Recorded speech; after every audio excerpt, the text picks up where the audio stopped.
I'm going to tell you one of the reasons why I personally believe that the comic book series Absolute Batman is absolutely going to crush it.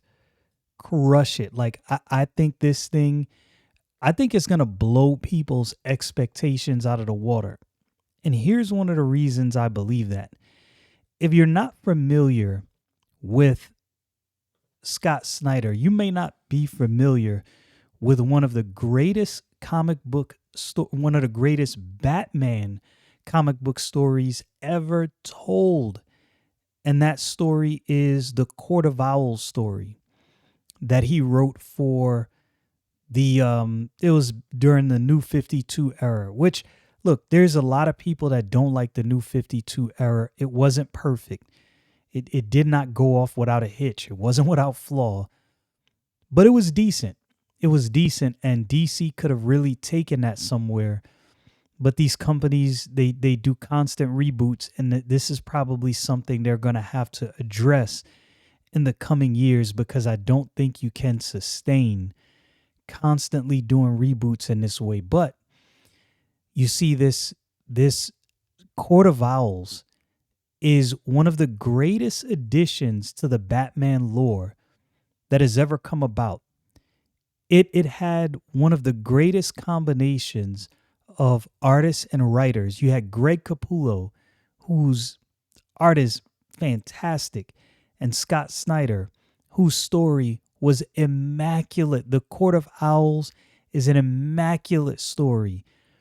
And it's one of those stories that this will be cited, and this idea will be used throughout the history of Batman because it's that good. Like, there's stories that come out and that are told that weren't necessarily part of the comic book lore beforehand, but then after they come out, everybody just accepts that, yo, this is what it is. This is part of the lore. We're running with this now. We're not going away from this. So I'm going to take a brief look at, let me get right to it, at this Court of Owls series. Let me bring this in a little bit. And just, we're not going to look at everything. Maybe look at a little bit of the art, some of the dialogue. Like I said, really good series. I love the way the series played out. And this is volume 1. There's another part to it, more parts to it. When you see a cover like this is an iconic, absolutely positively iconic Batman cover. And I'm telling you, Greg Capullo's art on the Court of Owls series is parallel to none. He's just like one of those artists. When he draws something, he is completely immersed into what he's doing. He's the one drawing the new Wolverine Revenge series, which I think is another book he's doing a great job on as far as art. I won't say that story is as good as Court of Owls, like not even close. It's decent, but like this level of storytelling in Court of Owls is phenomenal. Now, I don't typically purchase digital comic books. I saw an ad pop up while I was on Amazon for a free trial of Comixology, which I have books that I've purchased on Comixology. I'm not a huge fan of purchasing my books in this manner, just because at any time and for any reason, these companies decide they want to pull these books because you don't really own them. You own access, or you get access to the licensing of these books. But at any time, they can pull this service and every book that I've purchased, which is not many. And then there's nothing you can do about it. Sometime I'll purchase a digital copy of a book I want to read that I can't find readily accessible right then and there. But I typically always buy a physical version of that book because I don't trust this whole digital era. And it's funny because I didn't think about this when it comes to music, but that's been on my mind lately more and more. And, CDs are really not pressed like that anymore, but records are becoming a bigger deal. So I might start buying records again because I like physically owning stuff. There's something about that, like the tactile feel of reading a book. Reading a comic digitally just won't do it for me. It just will not. And I'm glad it seems like most comic book publishers understand that, because there's a lot you can't find on Comixology. Um, there's a lot of independent publishers. They will also sell digital copies of their books, and I'm appreciative of that because some of these independent publishers, you can't always get physical copies. And so if you enjoy what you're reading, getting a digital copy, that's just fine. But the Court of Owls, it's such a deep and compelling story that based on this, I will give Scott Snyder as much time as he needs to flush out the absolute Batman story even more. And even so far, in my humble opinion, absolute Batman is a monster of a story. Monster of a story. This is one of those instances where they changed it up a little bit, alternate universe, which I'm not really fond of just explaining everything away with a multiverse, but this is one of those instances where it works. You kind of get a fresh take on Batman, and it is super enjoyable. If you've not read Absolute Batman, I'm telling you, it's wonderful. Definitely something you wanna read. Greg Capullo is a beast. He is a beast, and he's one of those people. Like when I read the Court of Owls series, I thought to myself, why don't they just have Greg Capullo just give that man a big pot of money and just tell him you're drawing this book forever or as long as you want to? Can you imagine in the early 90s if they would have given Jim Lee a big pot of money and just said, look, we're going to give you this big pot of money right here. Just draw X-Men indefinitely. Same for Chris Claremont. Chris Claremont, here's your big pot of money. You're just going to write the scripts indefinitely. From what I hear, I don't know if this is true. From what I hear, there was some bad blood between Jim Lee and Chris Claremont. I don't know if that's true.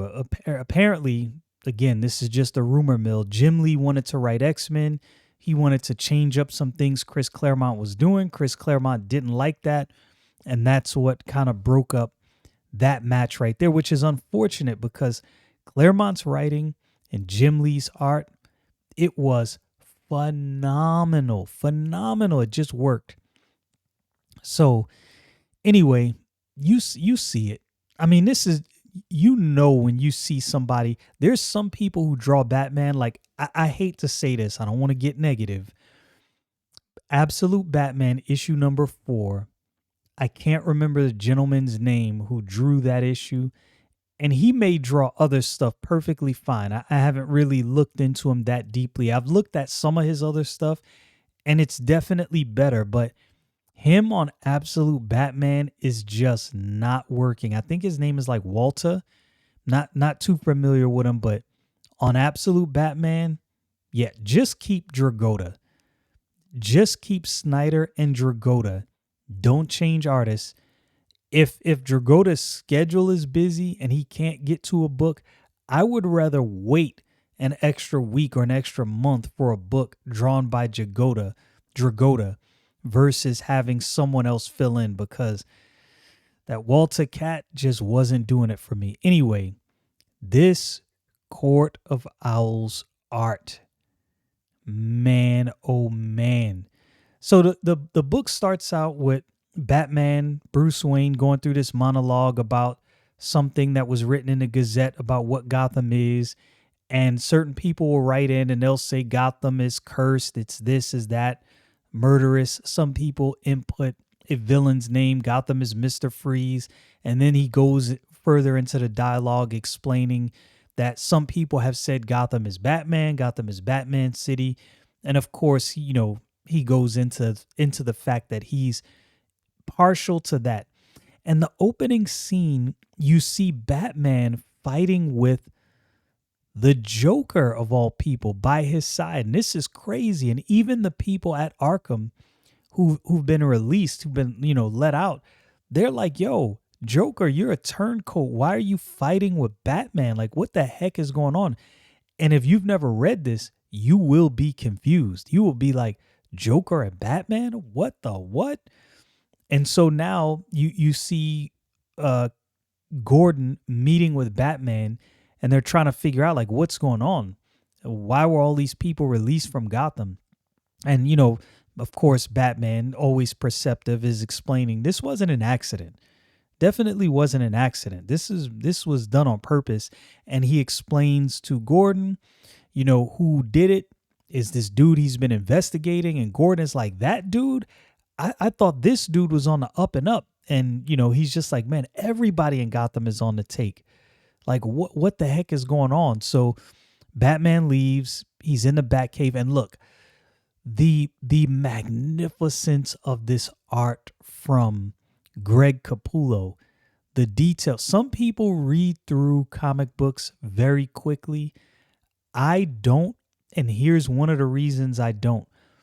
You could read through a comic book easily, really quick, because there's not that much to the dialogue depending on how big the book is.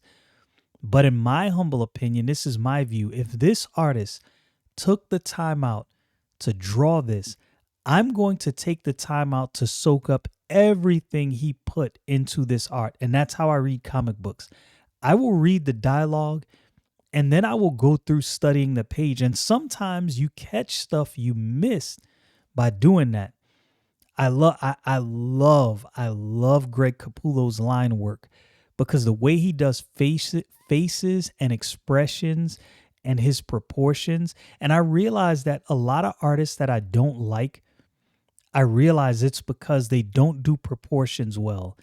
And when things are not symmetrical, like I don't know about you, but it really messes with me. Like, in my mind, I think to myself, man, I don't like this. Like, something about the symmetry of this art, it offends my senses. I don't know, maybe that's just me.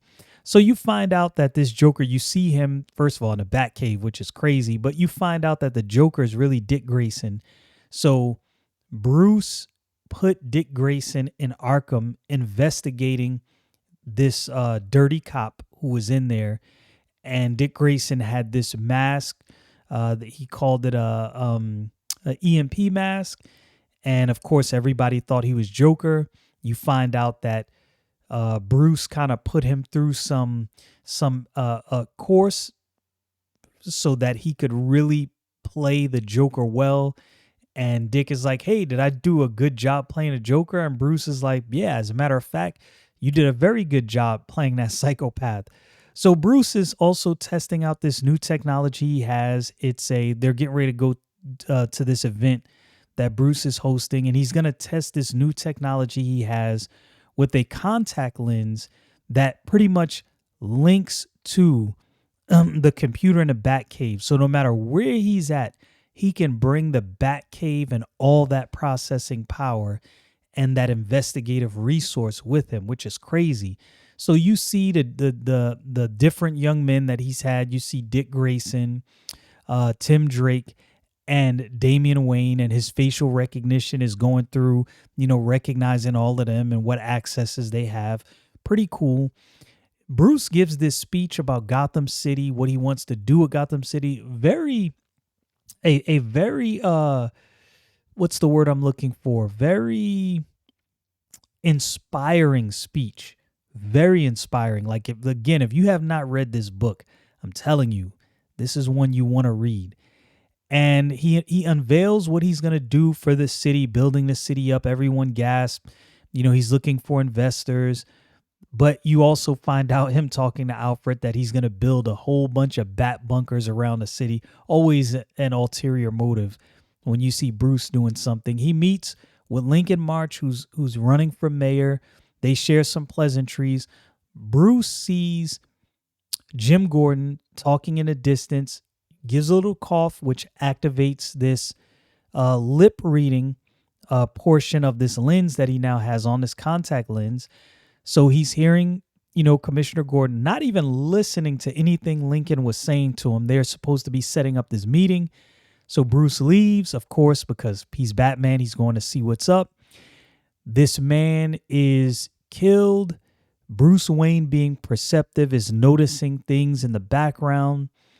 He notices an owl, and this is the first kind of clue or hint at the Court of Owls. Now, apparently, if you're familiar with the story, there's a nursery rhyme that's been going around, but Bruce Wayne does not believe the Court of Owls is a real thing. And this is one of the things that was actually his handicap in the beginning of this Court of Owls series. It did not do well for him. Not really taking this thing seriously. So he wants to take the blade with him. He smells some paint thinner, so he's like, let me grab your cigar. Grabs the cigar, and Bruce Wayne will die tomorrow. So now whoever this is has a hit out on Bruce Wayne. I'm not going to go into too many details of that. They find some skin under the fingernail of this dude who was killed, and it turns out the DNA matches with Dick Grayson. So that kind of shocks Bruce and Alfred. But Bruce always figuring stuff out. He'll get to the bottom of that. This is a really good book.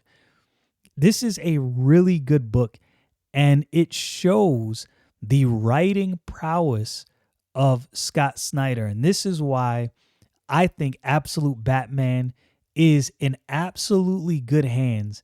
And I think Absolute Batman is going to be, much like the Court of Owls, one of the great Batman stories.